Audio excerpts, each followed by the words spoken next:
یوه خور وایي چې زما د ترور زوی خوښ دی. موږ غواړو چې دواړه واده سره وکړو. هغوی 4 ځله رشتې لپاره راغلل خو زما مور او پلار نه راضي کېږي. وایي چې پرون شپه مې خوب ولید چې زما ترور زما پلار ته وایي چې لور به دې ماته راکوي. زما پلار ورته وایي چې سمه ده درکوم یې خو زه زیاتې پیسې غواړم. پلار مې ورته وایي چې د خلکو پر ضد یې هم درکوم. نوره ویښه شوم. د دې خوب څه تعبیر دی؟ په خوب کې د واده معامله لیدل آیا دا د رښتینې واده نښه ده؟ که په خوب کې دې ولیدل چې پلار دې د واده په اړه معامله کوي، پیسې غواړي او ته خپله خاموشه یې، دا خوب عادي نه دی، تر پایه واوره. دا خوب څو مهمې نښې لري. د ترور او د واده خبره په خوب کې. په خوب کې د ترور راتلل او د لور غوښتنه کول دا د حقیقي ژوند فکرونو، فشارونو او تکراري خبرو انعکاس دی. ځکه چې په ویښه کې هم دا موضوع څو ځله شوې. دا ډول خوبونه اکثره د زړه غوښتنه نه بلکې د ذهن بوختیا ښيي. پلار د واده په بدل کې پیسې غواړي. دا برخه ډیره مهمه ده. په تعبیر کې دا رښتینی حرص یا خرڅول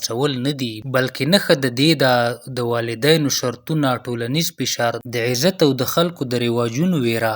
پلار په خوب کې د اختیار سمبول دی، نه حتمي د پلار نیت. د خلکو په ضد یې هم درکوم. دا جمله د خوب تر ټولو ژوره نښه ده. دا اشاره کوي چې دا خور په زړه کې فکر کوي که واده وشي خلک به څه وایي، که ونه شي بیا هم خلک خبرې کوي. یعنی دا خوب د ذهني جنجال، داخلي جګړې او پریکړې فشار ښکارندوی دی. دا خوب د واده زیری دی که نه؟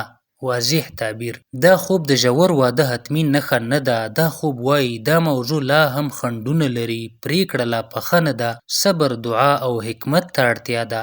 شرعي او روحي مشوره. داسې خوبونه د استخارې بدیل نه دی. غوره د استخاره وشي، د مور او پلار سره په نرمۍ خبرې وشي، د مجبورۍ پریکړه ونه شي. ځکه چې رسول الله صلی الله علیه وسلم فرمایلي نکاح باید په رضا وي نه په زور. پایله: دا خوب وایي ستا زړه غواړي، ذهن دې ستړی دی خو پریکړه لا وخت غواړي.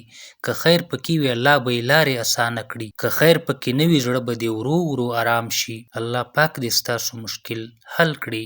درنو دوستانو، که تاسو هم داسې خوب لیدلی وي په کمنټ کې یې ولیکئ، او که دا ویډیو درته ګټوره وه نو چینل سبسکرایب او ویډیو شیر کړئ.